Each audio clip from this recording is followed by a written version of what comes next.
Bonjour à tous, bienvenue sur la première vidéo officielle de la chaîne, donc la première vidéo qui n'est pas une vidéo de présentation. Et aujourd'hui, comme vous avez sûrement pu le voir dans le titre, on va parler d'un pantalon. Alors on va parler d'un pantalon, mais donc pas n'importe quel pantalon, on va parler d'un pantalon que j'ai fait en bespoke. Donc bespoke, pour ceux qui ne savent pas, c'est grande mesure en français. Grande mesure, le terme est un petit peu peut-être exagéré ici, mais c'est un pantalon qui a été réalisé entièrement à la main, chez l'offre bespoke du coup d'un tailleur napolitain. Et là où je dis que le terme bespoke est un petit peu exagéré, je vais vous l'expliquer un petit peu plus tard dans la vidéo, mais c'est pas un bespoke traditionnel. Du coup ce pantalon, je ne l'ai pas encore ouvert, je l'ai reçu, donc l'histoire est un petit peu compliquée, mais il est là-dedans. Je l'ai reçu il y a une semaine et demie environ, mais je ne l'ai pas reçu chez moi. Donc, comme je vous l'avais expliqué, j'ai déménagé à Paris pour faire mes études, encore une fois. Je suis ici depuis environ 2 mois et il se trouve que l'adresse initiale où j'avais reçu l'essayage du pantalon, c'est dans le sud de la France, chez mes parents. Et quand ils m'ont envoyé le pantalon final, ils l'ont envoyé chez mes parents. Donc ça a été un petit peu le parcours du combattant pour le récupérer, parce que j'ai dû le faire renvoyer à mes parents jusqu'ici. C'est passé par Vinted, c'était un petit peu compliqué, j'avais un petit peur que ça se perde, pas vous mentir. Et au final, je suis bien content parce qu'il est arrivé sain et sauf. Le carton était un petit peu abîmé, mais bon, rien de bien grave, l'intérieur doit être en bon état, en tout cas je l'espère. Donc on va ouvrir ça de suite. Je m'excuse d'avance pour les passionnés de coutellerie et de couteaux et d'artisanat en général. Je n'ai pas d'autre chose que ça pour ouvrir mon colis. C'est un joli petit couteau qui doit coûter 1 € chez Ikea. Donc c'est pas beau, mais c'est pratique. Et j'ai que ça, donc il va falloir s'en contenter. Donc on va faire avec. Mais l'important, je veux vous dire, c'est quand même ce qu'il y a à l'intérieur de la boîte. Donc, est-ce que ça va suffire? Non. Hop. Ah, c'est là que ça manquait. On va éviter. Normalement, on n'aura pas abîmé le pantalon. Donc, comme je vous le disais, avant d'ouvrir, faire un petit peu de suspense, avant d'ouvrir, le pantalon vient de chez, on l'a vu sur la boîte, Pomela Napoli. Donc Pomela, ils ont leur service de grande mesure, qui est donc par Pomela, et ils ont aussi un service de sur-mesure et de prêt-à-porter, qui est par le nom de la marque PML, donc pour Pomela, et c'est le PML, c'est le nom de leur gamme en prêt-à-porter. Là, il s'agit d'un pantalon de chez Pomela, donc la gamme grande mesure, qu'on va ouvrir de suite. Regardez un petit peu à quoi ça ressemble. On va éviter d'essayer de cacher ma tête. Je suis content. J'ai pas encore vu le pantalon, mais c'est quand même joli, donc je suis content. On a un joli cintre. Je sais pas si vous le voyez bien. Peut-être que là, vous le verrez mieux. C'est un joli cintre. Il est marron. C'est sympa, j'aime bien, moi, les jolis cintres. Marron et doré. Ça changera de mes cintres moches que j'ai ici en ce moment, faute d'avoir pu amener mes cintres dans le nord de la France.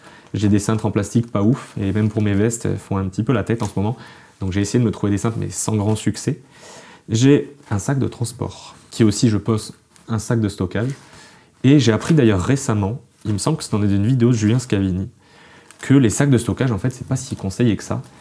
Parce que si vous stockez vos vêtements dans des sacs, et bien en fait ça favorise, contrairement à ce qu'on pense, la prolifération des mites. Parce que les mites adorent les endroits clos, et que jusqu'à preuve du contraire, quand vous le mettez dans un sac, c'est un endroit clos.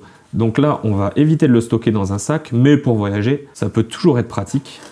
Et c'est sympa parce que j'avais jamais vu de sac de cette taille-là, parce que pour le coup, c'est un sac pour pantalon. Donc c'est pas la même taille qu'un sac pour costume. Le sac est joli, vert kaki, j'aime bien, une couleur que j'apprécie. Voilà, ça reste un sac, on va pas en faire 5 minutes de la vidéo, mais bon, hop, le sac. On va passer au vif du sujet. Le pantalon, il est emballé, donc pour l'instant je vois pas grand chose.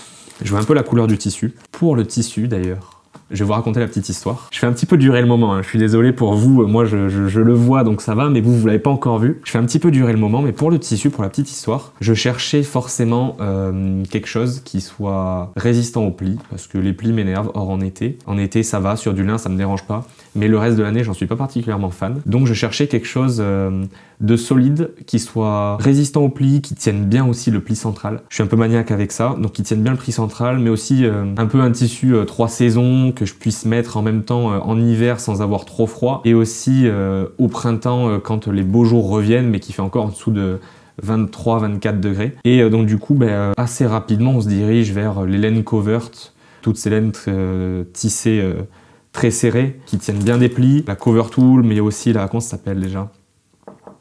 Le Cavalry Twill, voilà, c'est ça que je cherchais. Il y a aussi le Cavalry Twill. Il y a une différence entre Cover Tool et Cavalry Twill.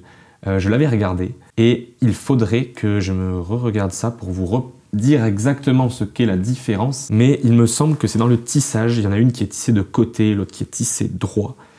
Et là, comme ça de tête, je ne saurais pas totalement vous dire. Il faudrait que je refasse des recherches là-dessus. Les tissus, c'est intéressant. Ça prend un temps fou de s'y connaître. Moi, j'ai mes bases pour mes grammages surtout, savoir ce qui va tenir des plis, savoir ce qui va tenir chaud, savoir ce qui va pas tenir chaud. Il faudrait que j'achète des livres. D'ailleurs, je sais pas si vous voyez là, ici. Mais j'ai acheté des livres. J'ai acheté le livre sur Henry Poole, sur l'histoire de Henry Poole. Donc tailleur sur Savile Row, le premier il me semble, oui c'est ça, le premier tailleur sur Savile Row. Et j'ai aussi acheté un guide de Londres, là, ici, un guide de Londres. Pas n'importe quel guide, c'est un guide un peu spécial, mais je vous ferai une vidéo comme promis sur, comme j'en avais parlé déjà d'ailleurs sur mon Instagram. Je voulais faire un article à la base sur le guide sartorial de Londres, et finalement je vais en faire une vidéo, ce sera plus sympa. Et du coup je suis en train de lire ce livre pour voir si j'ai pas des petites adresses que je peux prendre là-dedans à vous présenter. On en était sur les tissus quand même. Il faudrait que j'achète du coup un livre sur les tissus pour me renseigner un petit peu plus dessus. Il faudrait que j'ai des références sympas, donc si vous connaissez des références sympas sur les tissus, vous êtes gentil, vous me mettez un petit commentaire. Voilà Clément, ça c'est un bon livre pour en apprendre sur les tissus. Ça fait plaisir et puis ça m'aidera et comme ça je pourrai aussi partager un petit peu la connaissance. Le tissu celui-là du coup je disais c'est une laine covert assez particulière parce que j'en ai discuté avec eux, donc du coup avec Pomela. Et l'intérêt pour moi de cette laine, c'était quelque chose qui ne plie pas, mais je veux aussi quelque chose que je puisse mettre avec beaucoup de vestes dépareillées. Du coup, je voulais partir sur un ton un petit peu beige et j'avais peur que ça fasse un petit peu doublon avec pas mal de pantalons que j'ai parce que mine de rien, je commence à avoir beaucoup de pantalons dans les beiges. Pas mal de flanelle, donc déjà des choses pour les saisons un peu plus fraîches. On s'est dirigé vers un tissu qui est un petit peu plus, qui tourne vers le vert que vers le beige. Tissu particulier, pourquoi? Parce qu'il date des années 1970 déjà, et que c'était leur dernière longueur disponible. Ils ont retrouvé cette longueur de tissu pour faire un pantalon, et c'était la dernière longueur disponible pour en faire un. Ils me l'ont proposé. Franchement, un tissu vintage, un peu original. Je me suis dit, pourquoi pas essayer? Ça tourne vers les verts, c'est sympa, c'est dans ce que je voulais. Donc moi, ça me va. Je suis parti là-dessus. Quand je l'avais reçu à l'essayage, parce que oui, je vais vous mettre une photo d'ailleurs, ici ou ici, ça dépendra un petit peu de mon humeur, mais je vais vous mettre une photo de l'essayage. Quand je l'avais reçu à l'essayage, j'étais très surpris par le tissu. Je pensais qu'il allait être plus clair. Et je l'avais adoré. J'avais adoré et je me souvenais qu'à la lumière, il avait vraiment un visuel tellement différent par rapport à ce qu'on voyait en intérieur que j'avais adoré et je m'étais dit il me tarde de le voir terminer pour voir un petit peu quand je vais le porter comment ça va vieillir aussi. On va passer à l'ouverture du pantalon. Ah oui, non, je vais pas vous faire attendre plus longtemps, je vais vous répéter ça après parce que je vais pas parler en même temps que je joue parce que sinon ça va faire un bruit pas possible, mais je pense à quelque chose, faut pas que j'oublie. Alors, où est-ce que je vais mettre ça? Il y a encore l'étiquette Vinted. D'ailleurs merci papa et maman de me l'avoir envoyé. Vous m'évitez un aller-retour dans le sud de la France. Pas qu'il n'en vaille pas la peine, hein, mais bon. Le pantalon est là. Je vais vous montrer la couleur. Je sais pas si vous voyez. Il paraît, j'ai l'impression, beaucoup plus vert en vidéo qu'en vrai. Quoiqu'il est quand même assez vert, mais il paraît beaucoup plus vert en vidéo qu'en vrai. Pour moi, c'est vraiment un mix. En fait, ça tourne dans les marrons, un peu gris, un peu vert. Il y a un petit peu de tout. Dit comme ça ressemble à rien. Mais je trouve ça vraiment sympa en vrai, le tissu est magnifique. Et oui, ce à quoi je pensais, que je voulais raconter, c'est que j'ai réalisé, c'était... Donc ouais, ce que j'ai réalisé il y a quelques semaines, c'est que je leur avais pas donné d'indication sur le type de ceinturage que je voulais. Donc, et ils me l'ont pas demandé, donc ils ont dû se dire que je voulais quelque chose qui était dans les styles de la maison, de ce qu'ils font d'habitude. Et donc du coup, je vous l'avoue que là, je n'ai pas encore regardé le ceinturage, je ne le vois pas. Je vois qu'il y a des pattes de serrage, donc c'est plutôt sympa. Mais je n'ai pas encore regardé le ceinturage, je ne sais pas à quoi il ressemble. J'espère que c'est pas quelque chose de trop folklorique, parce que je n'en suis pas fan. Si vous me suivez un petit peu sur Insta, vous savez que j'aime les choses un petit peu plus simples, que j'aime pas les gros ceinturages, les gourkas, tout ça, on s'en lasse très vite. Moi, je n'en suis pas fan. On va avoir un petit peu un ceinturage ici maison, je pense. Quelque chose qu'ils sont habitués à faire. S'ils me l'ont fait, il y a des chances. J'avais choisi 2 pinces françaises, moi. Donc pince vers l'intérieur pour ceux qui savent pas, l'inverse c'est les pinces anglaises. Et donc du coup pince française, moi j'ai fait double pince française, donc pince vers l'intérieur. Ça demande une coupe très très réussie pour pas s'ouvrir et que ce soit moche. Donc là j'ai pas trop je vous avoue que j'ai pas trop de doute quant à la réussite de la coupe, sachant que j'avais eu un essayage intermédiaire qui s'était très bien passé. Là la seule chose qui m'inquiète, je dirais pas jusqu'à dire que ça m'inquiète mais que ça m'intrigue, c'est le ceinturage. Alors le ceinturage, à quoi ça ressemble? Vous allez le voir avant moi. Vous savez quoi? Je vais vous le mettre devant. Comme ça, si ça vous plaît, vous me le dites. Enfin, vous me le dites. Remarquez, je le verrai avant vous si ça vous plaît. Le ceinturage, il ressemble. Vu en vidéo comme ça, dans mon retour, ça a l'air assez simple. Donc c'est cool. Alors, je confirme, c'est un ceinturage simple. Rien de compliqué, et tant mieux. C'est plus joli comme ça, et ça traversera sûrement mieux les époques. Donc, double pince française, comme j'avais demandé, c'est magnifique, comme à l'essayage. Vraiment, les pinces françaises, je me suis découvert une passion récemment pour ça. Patte de serrage que vous pouvez voir ici. Vous savez quoi, je vais vous allumer ma caméra secondaire. Comme ça, vous allez pouvoir voir. Donc, je disais, ici, les ajusteurs que vous voyez là. Je vous les montre à la caméra secondaire. Donc, les ajusteurs, ici, les pinces françaises, ici. J'ai pas de retour vidéo pour cette caméra, donc l'angle, s'il est horrible, je suis désolé, mais je fais au mieux là. Et la fourche a l'air haute. Mais de toute façon, c'est comme ça que je porte mes pantalons. Mais la vue comme ça, c'est vrai qu'elle est super grande, la fourche. Ça j'aime bien quand je vois ça. Ça veut dire pantalon bien taille haute. Donc magnifique. Il y a un petit bouton, là. Je vous avoue que vu comme ça, je sais pas à quoi il sert. Je vais vous le montrer. Vous allez le voir de là. Là, ça y est, j'ai compris. Mais c'est assez original. Est-ce que vous voyez ce bouton ici? Là. Eh bien, en fait, je pense que c'est un bouton qui va venir s'attacher ici. Vous savez, ces boutons un petit peu d'attache intermédiaire, là? Ouais, c'est ça. C'est fou de se dire qu'il n'est pas visible, alors que si on le défait, le bouton, il est là. Quand même vachement visible. Bon, l'intérieur est magnifique. Le travail, c'est d'une propreté. C'est magnifique, regardez. Très, très, très, très propre. J'adore ce tissu-là. Encore une fois, c'est des détails, ça ne sert à rien, parce que de toute façon, personne ne le verra. Même vous, parce que quand vous le mettez, vous le regardez pas. Et quand vous le portez, si vous le regardez, c'est qu'il y a un problème avec la taille. Je trouve ça super beau. Ici, il y a mon petit prénom et la date de livraison. Ici, nom de famille et la date de livraison. Ça, je trouve ça sympa. C'est des petits détails, ça fait des souvenirs, on se souvient un peu mieux. Moi, vous allez me dire, j'ai des vidéos pour me faire des souvenirs. Mais quand même, tout le monde ne fait pas des vidéos pour les ourlets en bas. J'ai fait, comme souvent, une ouverture, il me semble, 22 cm sur ce pantalon, ou 22,5. Je crois qu'on était passé à 22,5 après le premier essayage. Donc 22,5 et un revers de 4 ou 4,5 cm. À vue d'œil, il y a 4,5. C'est intemporel, ça me plaît. J'évite, et d'ailleurs, je vous conseille aussi, j'évite les revers en ce moment de 5 cm parce qu'ils sont à la mode, certes, et comme toutes les modes, ça va s'épuiser, mais je trouve qu'ils font vite, en fait, très imposants, à moins d'être particulièrement grands, mais pour la plupart d'entre nous, je pense que des revers de 5 cm, vous allez trouver ça vite trop gros et plus tellement équilibré. C'est comme les revers en fait. Les revers sur une veste, si vous les prenez trop larges, vous allez finir par trouver ça pas assez équilibré par rapport à votre morphologie, par rapport à votre carrure. On évite du coup de faire un extrême ou l'autre. On dit souvent pas de revers trop fin, je trouve que ça marche aussi avec les revers trop larges. On digresse un petit peu du sujet principal, qui est le pantalon, mais c'était pour du coup parler des revers du bas du pantalon. 4,5, je pense que c'est bien. 4 si vous voulez faire un petit côté un petit peu plus vintage. Mais 5 cm, ça fait très haut. Si vous faites moins d'un mètre 85, 90. Moi, je fais 1m83 et mes revers à 5 cm, je les trouve maintenant trop hauts. Donc 4,5, c'est mon équilibre actuel, j'en suis très content. Donc moi, je suis ravi de ce pantalon, visuellement pour l'instant. Là, il me tarde de l'essayer surtout. Je suis un petit peu impatient. Je parle, mais j'ai envie surtout de l'essayer. Et non, franchement, que ce soit en termes de qualité, de fabrication, c'est assez impressionnant à voir en vrai. On voit tous ces détails faits à la main, toutes les boutonnières, c'est vraiment beau. C'est l'artisanat, c'est ce qu'on aime et c'est pour ça, je pense, qu'on suit tous l'univers sartorial. C'est pour ça qu'on est tombé un petit peu là-dedans. Ce côté maintien de l'artisanat, maintien des traditions, consommer mieux, consommer moins, même si au final on consomme quand même beaucoup, mais ça restera plus longtemps. En tout cas, c'est un très beau produit d'artisanat. Et ouais. Ravi de pouvoir vous présenter ça, ravi de le posséder maintenant. Je vais enlever le couteau de passionné de couteau. Et pour éviter de trouer le pantalon, ce serait bête, 0 port. Si on commence à mettre une énorme balafre au milieu, je vais pouvoir moins le porter d'un coup. Ravi du rendu visuel, comme ça, avant essayage. Et j'espère que l'essayage sera aussi bon que ce que j'espère, que ce que j'ai en tête en tout cas. Maintenant que je vous ai présenté du coup ce pantalon réalisé en grande mesure, je suis ravi de pouvoir avoir ça dans les mains. C'est quand même aussi grâce à vous qui me suivez sur Instagram, maintenant sur YouTube aussi. C'est grâce à vous que je peux recevoir ce genre de vêtements, donc merci à tous déjà. J'espère qu'on pourra recevoir d'autres vêtements en grande mesure à l'avenir. Pour l'instant, c'est pas prévu. J'ai pas d'autres marques qui m'en est proposé. On va recevoir d'autres choses en sur-mesure, c'est promis.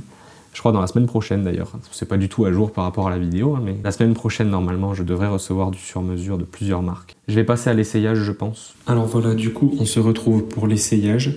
J'enregistre mon son avec mon téléphone, donc je sais pas si le niveau est super correct. Pour le rendu du pantalon, ça c'est de face, ça ressemble à ça, donc je sais pas si vous vous rendez compte bien du tissu, là c'est plutôt pour la coupe que je fais ce plan là. La coupe comme d'habitude c'est une coupe droite, on voit bien les deux pinces françaises ici.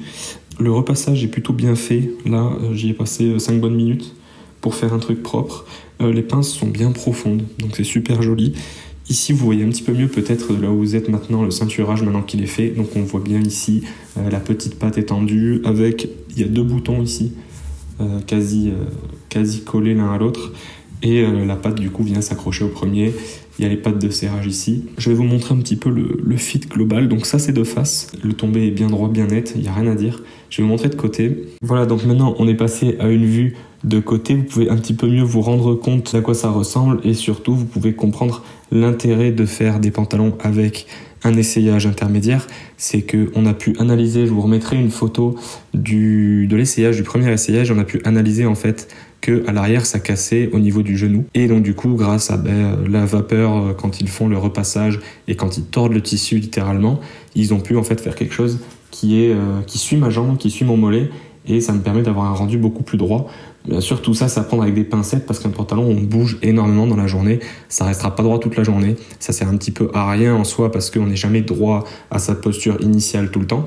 Mais c'est quand même agréable d'avoir un pantalon qui tombe parfaitement droit. Pour finir, une vue de dos où on voit bien du coup, pareil, le trait de repassage qui n'est pas cassé, qui est de haut en bas, qui est net. Bien sûr, toujours quand je vais marcher, ça va se reposer sur la chaussure, ce sera pas long, ce sera pas aussi net que ça toute la journée, mais c'est une indication aussi d'une bonne coupe quand on est à l'arrêt, voir à quoi ressemble le pantalon. De manière générale, je suis très content du rendu de la vue arrière, même si je ne la verrai absolument jamais. Je suis certain que les gens qui me suivront dans la rue se feront la remarque. Et plus sérieusement, du coup, je trouve que le pantalon est super confortable, j'en suis ravi, c'est peut-être un des plus confortable que je possède à ce jour. La taille est bien haute, le tour de taille est parfait, je suis super à l'aise dedans, la coupe me plaît énormément. Là aujourd'hui, si je devais dire un seul petit point amélioré, je pense que je mettrais un petit poil plus de tissu au niveau du haut de la hanche, de ma hanche droite, pour avoir un poil plus de jeu au niveau du haut de la pince, mais c'est vraiment du détail, hein. On est à quelques millimètres je pense, visuellement ça se voit pas, c'est peut-être au ressenti juste, et sinon je suis ravi. L'essai est très concluant. Pour moi, c'est un 10 sur 10 au niveau de la coupe. C'est un 10 sur 10 aussi au niveau de l'expérience avec Pomela. Donc, honnêtement, rien à dire. Bon, de retour après l'essayage. J'espère que ça vous a plu. Pour vous reparler en rapide du pantalon, il est là, il est magnifique. Il me tarde de vous faire du contenu avec ça, de le porter un petit peu plus souvent, voir comment il va vieillir sur moi aussi. Parce que la grande mesure, ça se forme sur vous aussi. Je suis ravi d'avoir reçu ça aujourd'hui, ravi d'avoir pu l'ouvrir avec vous. J'espère que ça vous a plu. Je vais continuer à faire des formats où j'ouvre comme ça des nouveaux vêtements. Et j'en ai quelques-uns à filmer, d'ailleurs, des choses que j'ai pas ouvertes. Je me suis dit que ça vous ferait plaisir de les découvrir en même temps que moi. Donc voilà, on arrive à la fin de la vidéo. J'espère que ça vous a plu. J'espère que le pantalon vous a plu autant qu'il m'a plu à moi. Je vous invite à aller regarder ce que fait Pomela Napoli sur Instagram. Ils ont, comme je disais, du prêt-à-porter, du sur-mesure et de la grande mesure. Ici, on est sur de la grande mesure que je remets entre guillemets parce qu'on n'a pas vu en vrai les essayages. Enfin, j'ai vu mes essayages, mais je n'ai pas fait mes essayages avec le maître tailleur. Mais on a fait ça en vidéo, on a vu ce qu'il fallait améliorer, etc. Enfin bref, je mets quand même le mot grande mesure entre guillemets, même si dans la fabrication et le processus de manière générale, on est sur de la grande mesure. Je l'ai quand même mis entre guillemets. Je vous avais prévenu que les vidéos seraient un petit peu plus longues à partir de la vidéo de présentation. C'est normal, quand on va commencer à parler de produits comme ça, je vais vite m'égarer, je vais vite parler de choses qui sont pas forcément en relation avec le produit, mais que j'ai envie de vous dire. Donc c'est pas toujours facile, je travaille sans script parce que j'ai envie de vous faire quelque chose de naturel. Mais j'espère que ça vous a plu, que c'était pas trop long si vous êtes resté jusque là, normalement ça va. Je vous invite à vous abonner à ma chaîne YouTube, comme ça vous serez au courant des prochaines vidéos qui sortent, j'ai déjà mes petites idées. Laissez un j'aime si la vidéo vous a plu, ça fait toujours plaisir, ça m'encourage, pareil pour les commentaires. J'ai pris un petit peu de temps à répondre à ceux il y a 2 semaines parce que j'avais pris une petite semaine aussi pour un petit peu me poser et regarder vos messages, ça m'a fait super plaisir. Je remercie tous ceux qui m'ont soutenu, tous ceux qui ont commencé à me suivre aussi. C'est vraiment un plaisir de pouvoir démarrer cette nouvelle aventure avec vous. Je vous remercie de m'avoir suivi, je vous remercie de votre soutien et je vous dis à la prochaine pour la nouvelle vidéo. Au revoir.